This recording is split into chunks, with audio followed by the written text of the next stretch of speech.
नमस्कार साथियों, स्वागत है आपका आलिन इन मन एजुकेशन हब चयन 3.0 में। आज हम बात करेंगे हिंदी व्याकरण के अगले टॉपिक क्रिया के बारे में। आइए देखते परिभाषा। जिस शब्द से किसी कार्य के करने या होने का बोध हो उसे क्रिया कहते हैं। क्रिया वह शब्द है जो किसी काम, घटना या स्थिति के होने का बोध कराती है। उदाहरण, घोड़ा दौड़ता है में दौड़ना क्रिया है। मोहन स्कूल जा रहा है में जाना क्रिया है। बच्चा रो रहा है में रोना क्रिया है। प्रत्येक वाक्य में क्रिया अवश्य होती है क्योंकि क्रिया के बिना वाक्य अपूर्ण रहता है। धातु। क्रिया के मूल रूप मूलांश को धातु कहते हैं। धातु से ही क्रियापद का निर्माण होता है, इसलिए क्रिया के सभी रूपों में धातु उपस्थित रहती है। जैसे लिखना में लिख धातु है, उठना क्रिया में उठ धातु है। धातु के भेद। धातु के दो भेद होते हैं, मूल धातु और यौगिक धातु। आइए देखते हैं मूल धातु।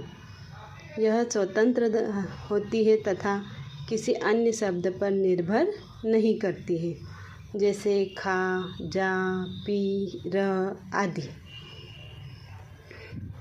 दूसरा है यौगिक धातु।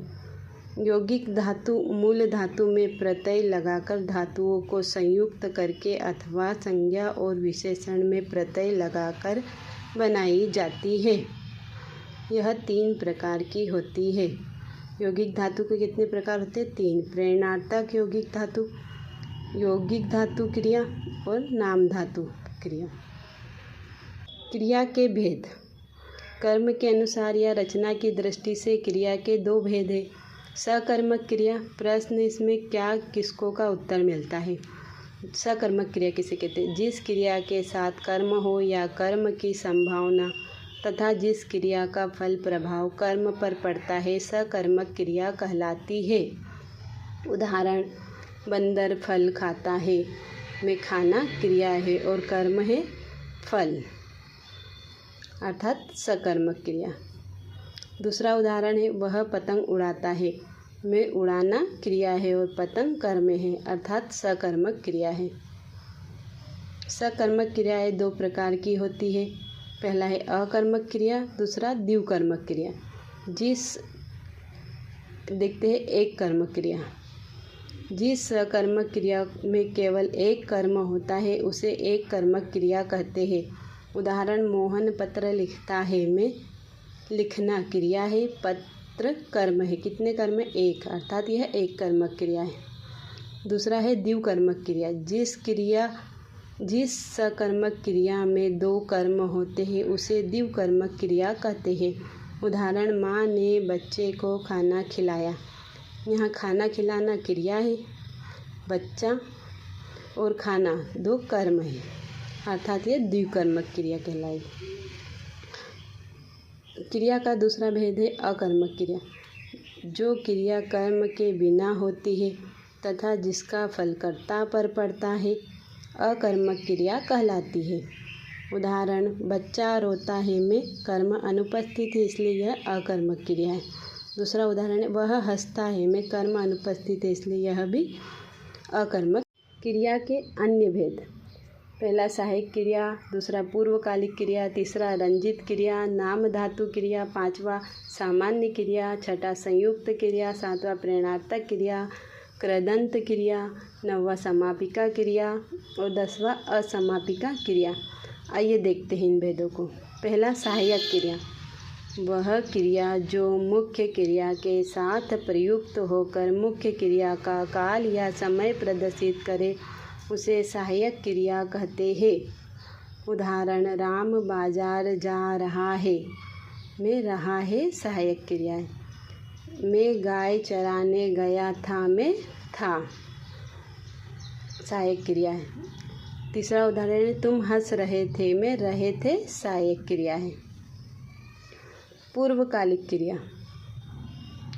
जब कोई कर्ता एक क्रिया समाप्त करके तुरंत दूसरी क्रिया प्रारंभ करता है तब पहले वाली क्रिया को पूर्वकालिक क्रिया कहलाती है। उदाहरण, राम खाकर सोता है, तो पहले वाली क्रिया खाकर पूर्वकालिक क्रिया। दूसरा उदाहरण है वह नहाकर बाजार जाता है, तो नहाकर यहाँ पर पूर्वकालिक क्रिया है। तीसरा उदाहरण है राधा जागकर चाय पीती है में जागकर पूर्वकालिक क्रिया है। क्रिया का तीसरा प्रकार रंजित क्रिया। जिस क्रिया का प्रयोग किसी क्रिया पर बल देने के लिए किया जाए उसे रंजित क्रिया कहा जाता है। जैसे मुझे जाने दो में दो रंजित क्रिया है। सीता ने कहा उसे खाने दो में दो रंजित क्रिया है। उसने मुझे एक किताब दी में दी रंजित क्रिया है। क्रिया का अगला भेद है नाम धातु क्रिया। क्रिया का वह रूप जिसका निर्माण संज्ञा, सर्वनाम अथवा विशेषण में प्रत्यय जोड़ने से होता है उसे नाम धातु क्रिया कहते हैं। संज्ञा शब्दों से नाम धातु क्रिया का निर्माण, जैसे संज्ञा शब्द हाथ से हथियाना नाम धातु क्रिया, शर्म से शर्माना, रंग से रंगना नाम धातु क्रिया, लात से लतियाना नाम धातु क्रिया बनेगी। बात संज्ञा से बतियाना नाम धातु क्रिया, लालच से ललचाना नाम धातु क्रिया, लाज से लजाना नाम धातु क्रिया। सर्वनाम शब्दों से नाम धातु क्रिया का निर्माण, सर्वनाम और नाम धातु क्रिया। पराया सर्वनाम से परायापन नाम धातु क्रिया बनेगी। अपना सर्वनाम से अपनापन नाम धातु क्रिया का निर्माण होता है।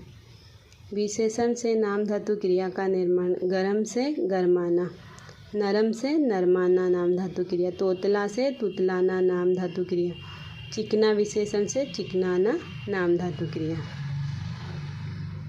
क्रिया का अगला प्रकार है सामान्य क्रिया। जब किसी वाक्य में एक ही क्रिया हो तो उसे सामान्य क्रिया कहते हैं।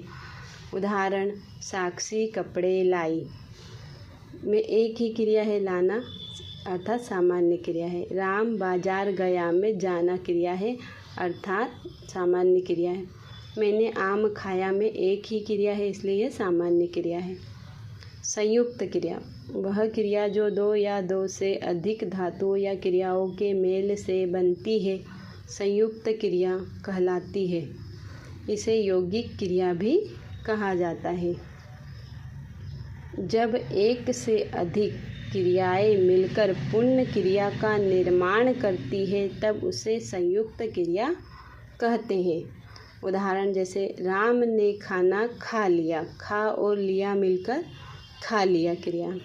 आप घर चले जाओ, चले और जाओ मिलकर चले जाओ क्रिया। अमृता पढ़ रही है, पढ़ और रही मिलकर पढ़ रही संयुक्त क्रिया। संयुक्त क्रिया के प्रकार। संयुक्त क्रिया के 11 प्रकार होते हैं, आइए देखते हैं। पहला प्रकार है आरंभ बोधक, दूसरा समाप्ति बोधक, तीसरा अवकाश बोधक, चौथा अनुमति बोधक, पांचवा नित्य बोधक, छठा आवश्यकता बोधक, सातवां निश्चय बोधक, आठवां इच्छा बोधक, नौवां अभ्यास बोधक, 10वां शक्ति बोधक, 11वां प्रकार है पुनरुक्त संयुक्त क्रिया। क्रिया का अगला प्रकार है प्रेरणार्थक क्रिया। जब किसी क्रिया को कर्ता स्वयं न करके किसी अन्य को कार्य करने के लिए प्रेरित करता है तब उस क्रिया को प्रेरणार्थक क्रिया कहते हैं। प्रेरणार्थक क्रिया में दो कर्ता होते हैं, एक प्रेरक कर्ता जो प्रेरित करता है, दूसरा प्रेरित कर्ता।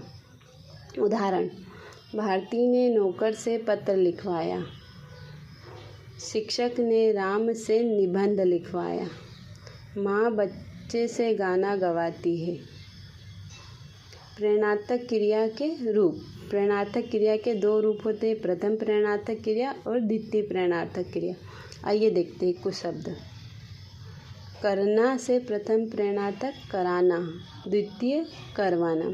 पीना का पिलाना पिलवाना, लिखना का लिखाना लिखवाना, पढ़ना का पढ़ाना पढ़वाना, सुनना का सुनाना सुनवाना, लगना का लगाना लगवाना, सजना का सजाना सजवाना, समझना का समझाना समझवाना, भेजना क्रिया का भिजवाना प्रथम प्रेरणार्थक और द्वितीय हो जाएगा भिजवाना। खाना क्रिया का प्रथम प्रेरणार्थक खिलाना और द्वितीय खिलवाना। प्रथम प्रेरणार्थक किसे कहते हैं? जब कर्ता किसी अन्य को कार्य करने के लिए प्रेरित करता है तब प्रथम प्रेरणार्थक कहलाता है। उदाहरण, माँ बच्चे को खाना खिलाती है। द्वितीय प्रेरणार्थक, जब कर्ता किसी तीसरे व्यक्ति को कार्य करने के लिए प्रेरित करता है। उदाहरण, माँ नौकरानी से बच्चे को खाना खिलवाती है। कृदंत क्रियाएं, जो क्रियाएं धातु में प्रत्यय लगाकर बनाई जाती है वे कृदंत क्रियाएं कहलाती है। उदाहरण, पट धातु में ता प्रत्यय लगाने से पड़ता क्रिया, लिख धातु में ना प्रत्यय लगाने से लिखना क्रिया, उड़ धातु में ई प्रत्यय लगाने से उड़ी क्रिया। जैसे वह बाजार जाता है में जाना क्रिया। कृदंत क्रिया के भेद। कृदंत क्रिया के 3 भेद होते हैं। वर्तमान कालिक कृदंत क्रिया, भूतकालिक कृदंत क्रियाएं, तीसरा है भविष्यकालिक कृदंत क्रियाएं। आइए देखते हैं पहला, वर्तमान कालिक कृदंत क्रियाएं। मूल क्रिया में ता, ती, ते, रहा है, रही है, रहे हैं प्रत्यय लगाकर वर्तमान कालिक कृदंत क्रियाएं बनाई जाती है। इन क्रियाओं द्वारा वर्तमान काल का बोध होता है। जैसे वह पुस्तक पढ़ता है में पठ धातु में ता प्रत्यय लगाया पढ़ना। दूसरा है भूतकालिक कृदंत क्रियाएं। मूल क्रिया में आ, या, ई, ए प्रत्यय लगाकर भूतकालिक क्रियाएं बनाई जाती है। इन क्रियाओं द्वारा भूतकाल का बोध होता है। जैसे शिक्षक ने पाठ पढ़ाया, पठ धन या प्रत्यय पढ़ाया। तीसरा प्रकार है कृदंत क्रियाओं का भविष्यकालिक कृदंत क्रियाएं। मूल क्रिया में गा, गी, गे प्रत्यय लगाकर भविष्यकालिक क्रियाएं बनाई जाती है। इन क्रियाओं द्वारा भविष्यकाल का बोध होता है। जैसे कल हम इंदौर जाएंगे। क्रिया का अगला प्रकार है समापिका क्रिया। वह क्रिया जो वाक्य समाप्त होने का बोध कराती है तथा वाक्य के अंत में प्रयुक्त होकर वाक्य का अंत करती है, समापिका क्रिया कहलाती। उदाहरण, राम खेलता है में खेलना क्रिया, मोहन बाजार जाता है में जाना क्रिया, सीता गाना गाती है में गाना क्रिया, मैं नृत्य सिखाती हूँ में सिखाना क्रिया, वह इंदौर में रहता है में रहना क्रिया। ये सभी क्रियाएं वाक्य का अंत कर रही है अर्थात समापिका क्रिया है। अगला प्रकार है असमापिका क्रिया। वह क्रिया जो वाक्य समाप्त होने के पहले प्रयोग में लाई जाए अर्थात वाक्य का अंत न करने वाली क्रिया को असमापिका क्रिया कहते हैं। उदाहरण, राम ने वन जाकर हिरण पकड़ा, जाकर, वह घर आकर भोजन करता है में आकर, वह पढ़कर सो गया में पढ़कर, अब बैठना क्यों चाहते हो में बैठना, उसने डूबते लड़के को बचाया, डूबते हुए को। अर्थात ये क्रियाएं वाक्य का अंत नहीं कर रही है अर्थात असमापिका क्रियाएं है।